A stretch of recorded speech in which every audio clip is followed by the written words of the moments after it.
Welcome बेक माय YouTube channel. Hello लोगोफोर, नोंथांमोननि गेजेराव आरोबाव मोनसे गोदान मिउजिक भिडिअनि फुल आपडेट लानानै फैलायबाय। नोंथांमोना नैबे गोदान भिडिअनि फुल आपडेटखौ मिथिनो थाखाय नैबे भिडिअखौ जोबजासिम नाय आरो आंनि चेनेलखौ दासिमबो साबस्क्राइब खालामाखैब्ला साबस्क्राइब खालामनानै गालां। जोंनिनो कलेजाव गोदानै फैनाय नों साबसिन बर' सिख्ला। दासिमबो नैबे गोदान भिडिअखौ फुल नायाखै अब्ला नैबे आंनि भिडिअनि गेजेरजों नायनानै लादो। बेखायनो नोंथांमोना नैबे भिडिअखौ जोबजासिम नायनो नांगोन। लोगोफोर, दिनैनि नैबे गोदान भिडिअनि आपडेटनि टाइटेलानो जादों जोंनिनो कलेजाव।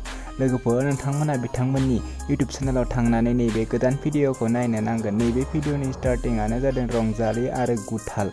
लोगोफोर, बिथांमोना नैबे भिडिअखौ अलरेडि फुल आपल'ड खालामनानै होखाबाय। नैबे भिडिअनि आर्टिस्टफोरानो जादों गुथाल, रंजालि, बिबुंसार, अनसुमा, प्रदीप, मण्डल, समायना, रमायना, गलापी आरो गोबां दं।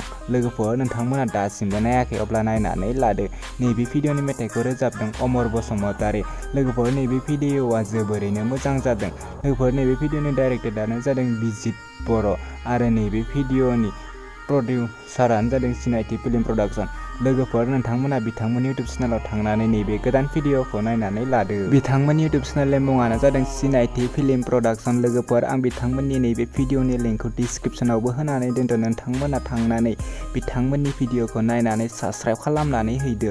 बिदिब्ला लोगोफोर, दिनैनि बे गोदान भिडिअनि गुसुं आपडेटआ बेखिनियानोसै।